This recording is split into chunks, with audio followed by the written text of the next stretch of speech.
Hello YouTube.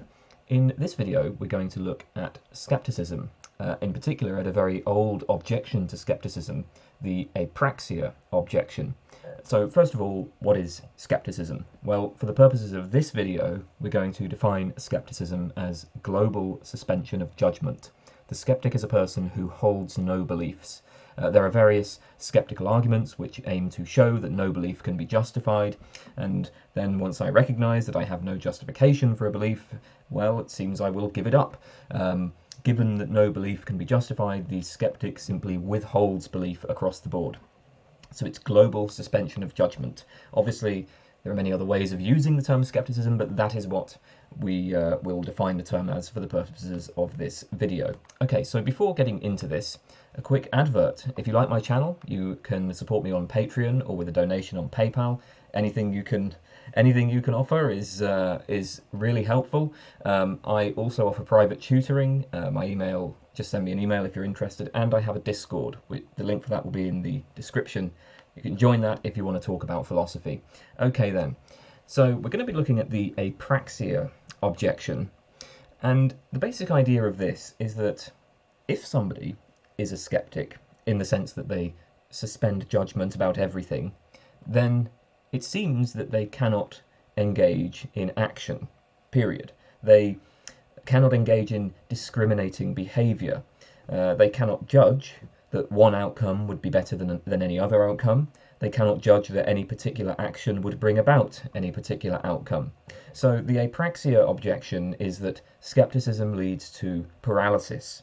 And I mean, we could then add, of course, that since every purported skeptic does indeed seem to engage in actions, they're not really skeptics. Nobody can really endorse skepticism.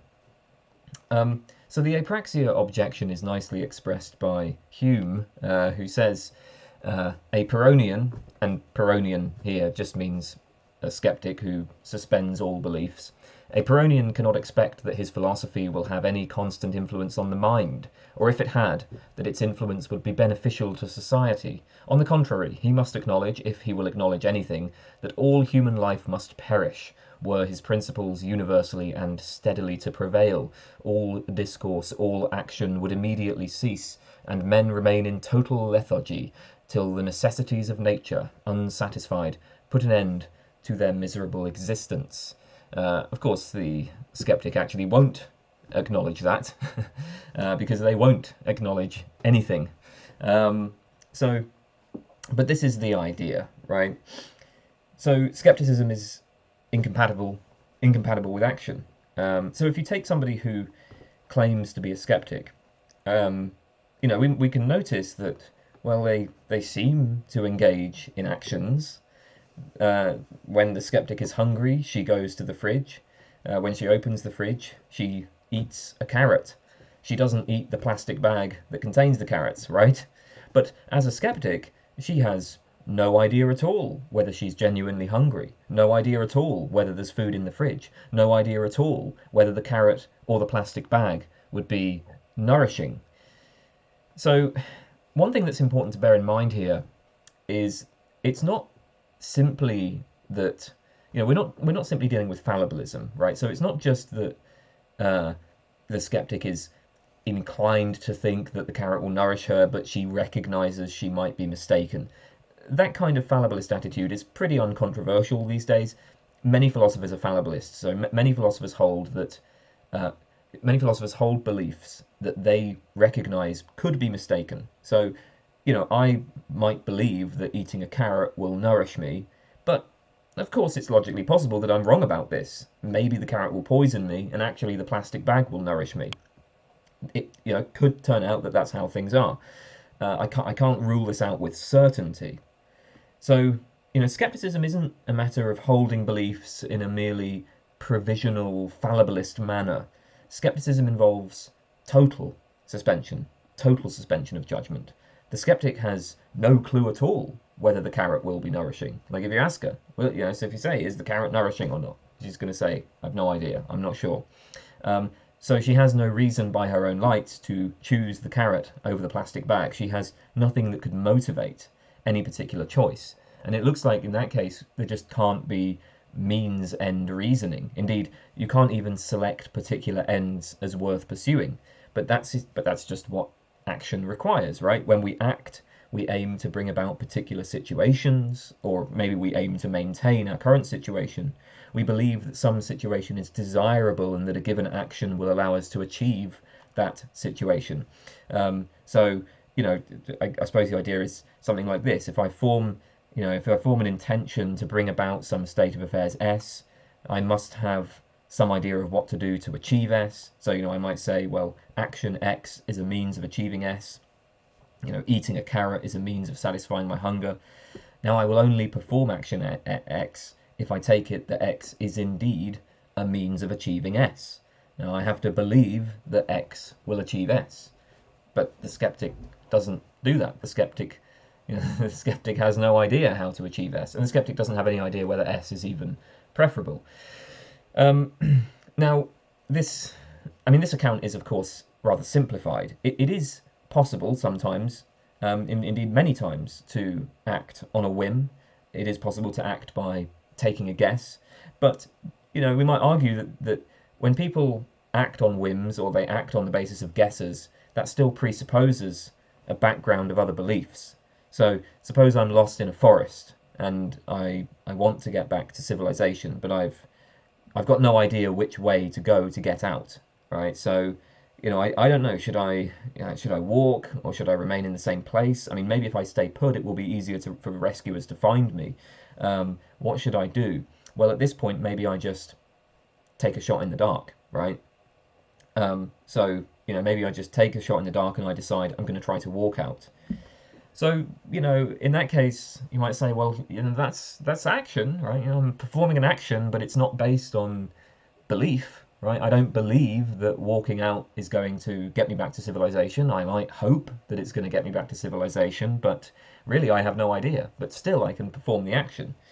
But even in this case, it does seem as though, I'm going to be appealing to other beliefs. So I believe that when I put one leg in front of the other, this will move me forward rather than cause me to explode. I believe that I'm lost in the forest as opposed to already back home. Like, why, so why am I in this situation where I'm sort of thinking to myself, oh, do I try to walk out or do I stay put? So I'm deliberating and I'm not sure what the right answer is, but that process of deliberation seems to presuppose that I'm holding the belief that I am in fact lost in a forest.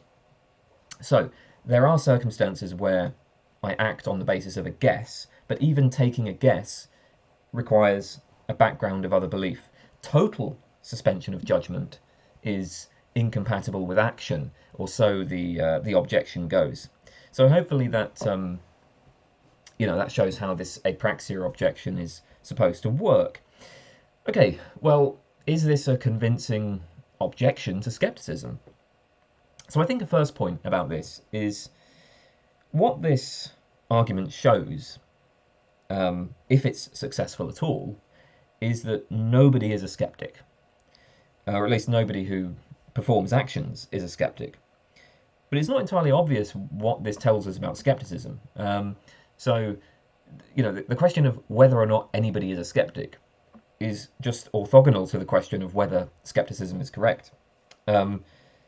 So the skeptic presents arguments to the effect that no beliefs are justified, or arguments designed to encourage us to give up all our beliefs or whatever. Whether it's actually psychologically possible to give up all our beliefs is just another question. I mean, that's just orthogonal to the question of whether these skeptical arguments have any force. Now, the Apraxia objection may well have been a problem for the ancient skeptics, and that's because for the ancient skeptics, it seems that part of the idea was that suspension of judgment is supposed to have practical benefits. So their idea was that suspension of judgment will lead to tranquility or ataraxia. So it has these psychological benefits, right? Now, presumably, skepticism is only going to yield benefits for people if they are actually able to become skeptics, right? And if the Apraxia objection is right, it seems like people can't become skeptics. But, I mean, this isn't a necessary component of skepticism as we've defined it here. We're just taking skepticism as an approach in epistemology. So, okay, let's just suppose that nobody is a skeptic. Nobody can become a skeptic. Well, okay, so what? Why is that a problem? In principle, somebody might see the force of skeptical arguments, but then just find that they hold beliefs anyway. I mean, obviously, the skeptical arguments are trying to show that no beliefs are justified. But then, I mean, a skeptic certainly isn't going to assert that you ought not to hold beliefs, right? They're not going to make that assertion. They're going to suspend judgment about whether or not it's okay to hold unjustified beliefs. So, a person could see the force of the skeptical arguments, but then just find themselves holding beliefs anyway. And it doesn't seem like that's really even, like a skeptic isn't even going to have a problem with that. Actually, this seems to have been Hume's position. Hume once said, after presenting a skeptical argument in the treatise, that, and I quote, "carelessness and inattention alone afford us any remedy." And of course, as it happens, just as a quirk of our psychologies, we cannot help but be careless and inattentive most of the time. So, for Hume, right, we have these skeptical problems. If we just don't think about them, then, we'll carry on holding beliefs. If we do think about them, then, we end up in a kind of fog. But as it happens, throughout most of our lives, we're not going to think about them. Hume didn't present this as an objection to skeptical arguments. Indeed, he thought that the skeptical arguments were unassailable, or at least he seemed to. He seemed to think that actually there really is no rational justification that can be given for rejecting these arguments. There is no rational justification that can be given for our beliefs. But we just don't think about it. Just ignore it.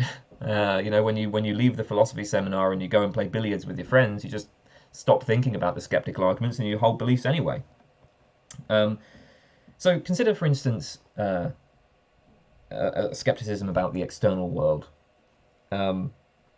Take the classic appeal to skeptical hypotheses like the brain in the vat. So if I don't know I'm not a brain in a vat, I don't know I have hands. I don't know I'm not a brain in a vat, therefore I don't know I have hands. And, perhaps it's impossible for anybody to really suspend judgment about whether there's an external world, right? Let's just suppose that you actually can't suspend judgment about that. It's psychologically impossible. But look, the skeptic has presented an argument here. Now, the psychological impossibility of endorsing the conclusion does not show that there's anything wrong with the argument, doesn't show that any premise is false, it doesn't show that the inference form is invalid, it doesn't show that there's anything wrong with the argument. So, a general point is that the fact that nobody can suspend judgment doesn't in itself seem to say anything about the skeptical arguments. It's not clear how it's a response to skepticism in any way at all. I have a video where I talk a bit about the idea of theories that might be true, or arguments that might be successful but that are unbelievable. So I'll put a link to that in the comments. It's based on some work by Bart Strumer, that video. So the point is, maybe skepticism is a case like this, right? Maybe it is psychologically impossible, but okay, that doesn't tell us anything about what's wrong with these arguments. All right, so regardless of whether the Apraxia objection is really an objection to skepticism, there is still an interesting question here. Is it psychologically possible to suspend judgment, to be a skeptic? Well, I guess there are two questions. So first of all, do purported skeptics actually perform actions? And, is there even anything to kind of explain or account for here? And then, of course, second, is the performance of action incompatible with skepticism? So, first thing to note is that obviously the skeptic herself will not take herself to be performing actions. She will not take herself to be behaving in a discriminating way. Indeed, she will not believe that she exists or that there is any such thing as action or behavior. And so the obvious move for a skeptic presented with the apraxia objection is to target this assumption, right? Like, why assume that there are persons, behaviors, actions, and so on? And the skeptic, the skeptical arguments, the classic skeptical arguments are all going to do just as well against that assumption as they are against any other. But still, we might think that, well, unless we're already skeptics ourselves, we can ask how to account for the behavior of other people. So, as somebody who is not a skeptic, I might take it that I observe other people performing various actions, and then I can ask, okay, what's required in order for this to be possible? In a way, it's just like any other explanatory story. I might say that oxygen is required for combustion. A skeptic is not going to grant that that combustion ever actually happens. But so what? I'm not a skeptic. I believe combustion does happen, and now I have to explain what is required for it to happen. Similarly, I'm not a skeptic. I think people do perform actions, and now I have to consider the psychological prerequisites for action. The Apraxia Objection says that belief is a prerequisite for action. Is that right? So, I mean, really the question is, what can guide action if not beliefs? Baron Reed, in the article Skepticism as a Way of Life, suggests that skeptics can appeal to alternative types of representation. In particular, the ancient Pyrrhonians argued that action could be based not on belief, but on what they called appearances. For instance, it appears to be the case that I have two hands. I need not really believe that I have two hands. After all, I can't rule out that I might be a brain in a vat. Nevertheless, I'm currently presented with a particular pattern of sensory data, and this inclines me towards the proposition I have two hands. Reflecting on the skeptical scenarios like the brain in the vat scenario, okay, well, maybe that, I'm not going to hold the belief, but it doesn't dislodge the appearance. The fact that I feel myself pulled in some way towards that claim, towards that proposition, that remains the case even after I reflect on these arguments. So maybe there's a distinction between beliefs and appearances, and I don't believe I have two hands, but it appears that way. The Pyrrhonists identified 4 sources of appearances that they thought could motivate action. So first of all, there are sort of habits that are formed by biological nature. So there's, first of all, what they called guidance by nature. So this is things like I eat when I'm hungry, I drink when I'm thirsty, I go take a pee when I feel that my bladder's full. These are just the sort of biological processes of the human body. Second, there's necessitation by feelings. Consider being moved by romantic attraction to pursue a relationship, or being moved by pity to help a person in need. These are the sort of, the emotions, perhaps the more complex emotions that are part of being, a social animal. But we might think of these factors as like a matter of habits inculcated by my nature as a biological being. So, why, when the skeptic is hungry, does she seek out food? Well, because this is just a habit that the skeptic has formed. There's no need for any further reason or motivation. I mean, maybe one way we could think about this today is to consider a kind of evolutionary explanation. There are particular patterns of behavior that promoted the survival and reproduction of our ancestors. Humans who sought out food when they felt hungry, well, those humans survived and reproduced. Humans who failed to seek out food died out. So today, humans continue to seek out food when they're hungry. And that's the case for skeptics as well. There's no need to have a belief that guides the behavior. I don't need to have the belief that food will nourish my hunger. It's enough for there to be an unreflective habit. Another 2 sources of appearances are, so there's inculcation into laws and customs. I've been inculcated to follow particular rules. For instance, I don't walk into other people's houses without asking them.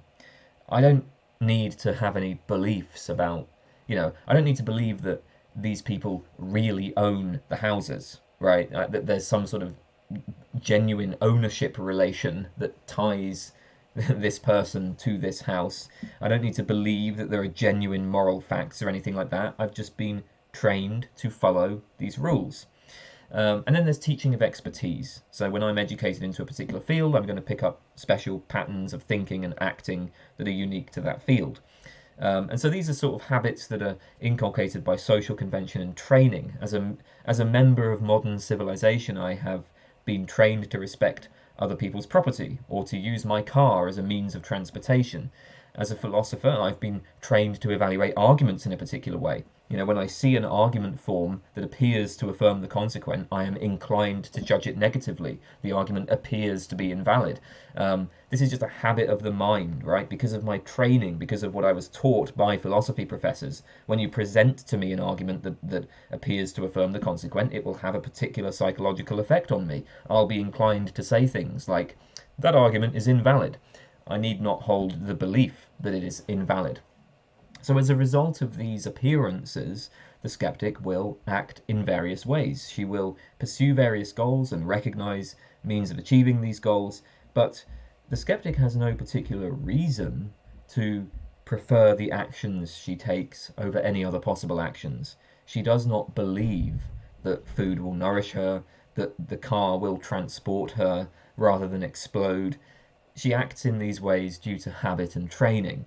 So suspension of belief is compatible with action because the skeptic can act on appearances. And the key idea of this response is a distinction between the appearances and beliefs about reality, right? There's a difference between saying, I believe that this carrot will nourish me, and saying, well, it seems as if this carrot will nourish me. We can suspend judgment about the way the world really is and act on the appearances. Okay, let's turn to some problems for this response. Well, first objection is, we might say that this just doesn't seem to amount to skepticism as we are defining it here, as skepticism as global suspension of judgment. If I suspend judgment about everything, how could I know what the appearances are? How could I even draw a distinction between appearances and beliefs? I mean, let's say that I feel hungry and I decide to eat a carrot. Well, in order for that habit to be activated, it seems like I've got to recognize something as a carrot, and I have to expect that the carrot will satiate my hunger. So, I mean, consider the proposition, it appears to me that there is a carrot in the fridge. This is a claim about the appearances, right? I'm not affirming that there really is a carrot in the fridge. Nevertheless, I'm affirming something. I mean, I'm affirming something about the appearances, for one thing. If I suspend judgment about that, then, well, now it looks like I've got no basis for action. But global suspension of judgment would involve suspending judgment about the appearances. I mean, claims about appearances or seemings or whatever are not immune from skeptical doubt. So what exactly are the appearances, right? I mean, I could claim it appears as though there is a carrot in the fridge, but maybe that involves too much conceptual sophistication. Maybe the appearance is just a particular pattern of colours and shapes. Maybe the appearance is more like, orange here, white there. So for any claim about what appears to be the case, this claim can be doubted. I might doubt whether it really does appear to be the case, and then it looks like that's going to be the target of skeptical arguments. But the skeptic might respond that that this misses the point. So, in order for appearances to guide action, I don't need to know what the appearances are. I don't need to have any beliefs about the appearances. I don't even need to believe that there is any distinction between appearances and beliefs. It's enough, quite simply, that there are appearances. So there appears to be a carrot in the fridge. I don't need to additionally hold the belief that there appears to be a carrot in the fridge. The appearance alone is sufficient to guide action. So one way to think about this is to consider non-human animals. We might think that things appear particular ways to them, but they don't seem to have higher order beliefs about what the appearances are. So when the dog looks at the tree, it appears to the dog that there is a squirrel in the tree, and this motivates the dog to start barking at the tree. Now, the dog doesn't hold the belief, it appears to me that there is a squirrel in the tree.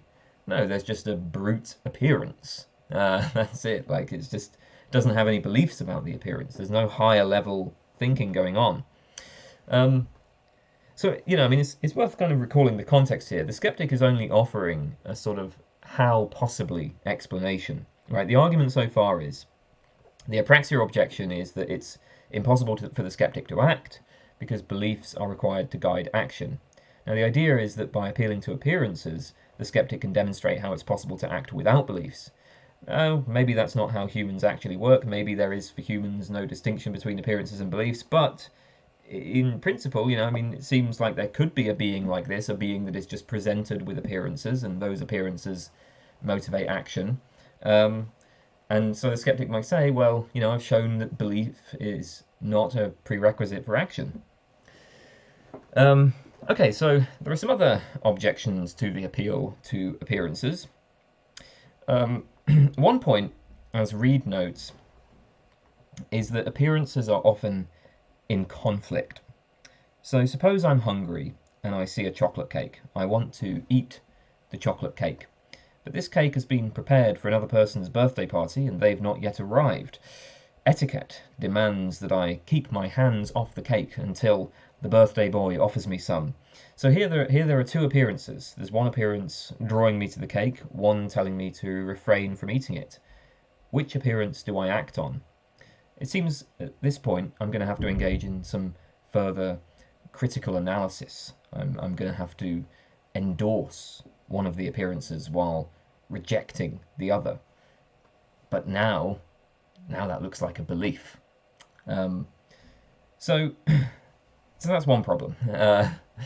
So a final concern is that by emphasizing appearances, skepticism is committed to an uncritical kind of conservatism, kind of regressive conservatism. It seems that criticizing appearances has played an important role in social progress.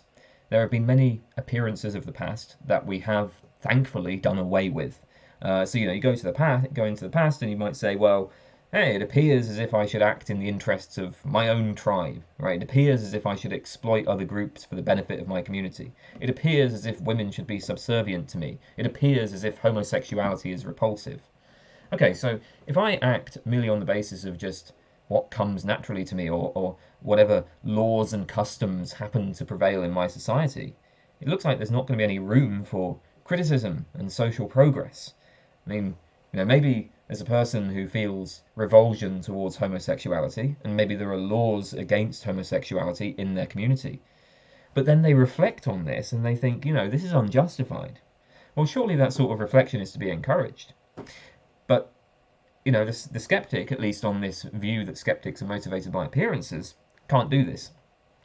She already takes it that any belief about homosexuality is unjustified, right? Supporting homosexuality, opposing homosexuality, that's all unjustified. So she just blindly defaults to the appearances. So if she happens to feel revulsion to homosexuality and it happens that there are laws against it, well, tough for the homosexuals, I guess. So yeah, the worry is that even if this response to the Apraxia objection is successful, it's going to license only a very limited class of actions. And perhaps paradoxically, it actually undermines skepticism as a tool in more local debates. So when we're debating things like the morality of homosexuality, right? Like, well, okay, should we keep these laws that discriminate homosexuals? Should we keep them on the books? Well, now it looks like, so there are sort of more local skeptical arguments that would be quite powerful in that context that are kind of undermined, right, by the skeptic saying, well, it's all unjustified, just default to the appearances.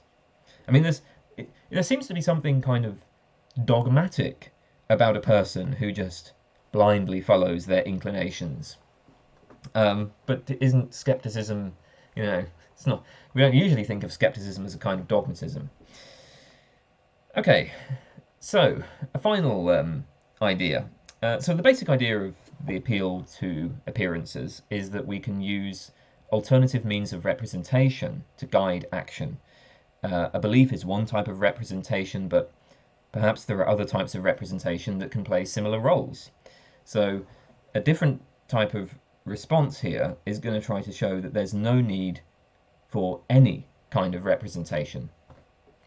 Action does not need to be based on any representation at all. So here's an alternative hypothesis, and the idea is not that this is actually true, just that this is a possibility. So consider epiphenomenalism.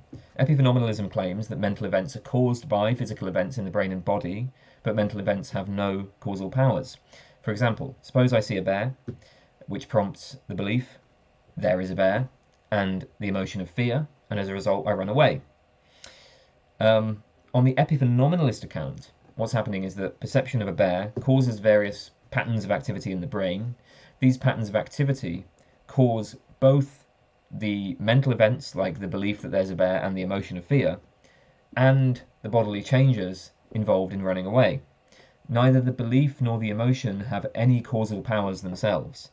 This is to say that even if the mental events were somehow deleted, the same physical events would take place. I would still run away from the bear. Of course, it does seem as if mental events, mental states have causal powers. It seems as if my belief that there's a bear and my fear in response to the bear are causing me to run away. I have this feeling of control over my own body. Epiphenomenalists are going to say that this is just an illusion. Now, again, the skeptic doesn't need to claim that epiphenomenalism is true. All the skeptic needs is that epiphenomenalism is at least epistemically possible. If epiphenomenalism were true, then beliefs would play no role whatsoever in guiding behavior. So belief is not necessary for action. It's not a prerequisite for action. Indeed, here's the more important point. No kind of mental representation at all is necessary for action, because no mental representation could have any causal powers. There's no mental stuff is going to have any role at all in producing behavior. So this is an alternative hypothesis. None of our behavior is caused by mental representations. Rather, behavior is caused by neurophysiological processes, which those processes cause the mental representations. The mental representations are merely epiphenomenal. Humans are really just, well, we're mere automata who happen to have this illusion of control. So, does this solve the apraxia problem? Well, here's a worry. Here is a worry. So, according to epiphenomenalism, mental states and behavior have a common cause. So there's some physical state, P1, which causes the mental state M1, and then some other physical state P2. Now, since mental states are caused by physical states, in order for the mental states to be different, the physical states would have to be different. So if we think of two beliefs, right, consider the belief, there is a bear in front of me, and the belief, there is no bear in front of me. The physical state that causes the first belief will be different from the physical state that causes the second. There will be different brain states underlying these mental states. Okay, we'll now consider the state of suspended judgment about whether there's a bear in front of me. It's like, I'm not sure whether there's a bear in front of me. Again, the physical state that produces this mental state would be different from the physical states that produce the belief in the bear or the belief that there's no bear. The point of this is that, for the epiphenomenalist, even though beliefs do not causally guide our behavior, beliefs are still causally connected to the physical states that do guide our behavior. Essentially, these physical states that cause beliefs are playing the role that we had initially attributed to beliefs.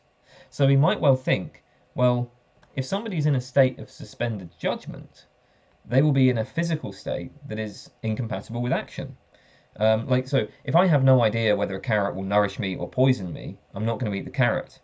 If I'm in a state of suspended judgment with respect to whether the carrot is food or poison, I'm going to be unable to act. On the epiphenomenalist view, it's not the mental state of suspension that is paralyzing me, rather it's the underlying neurophysiological processes that cause that state of suspension.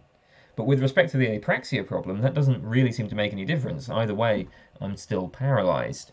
Or that might be the worry. Anyway, there you go. That was a brief introduction to the problem of apraxia. And that is all for today. Thank you for watching, everybody. Goodbye.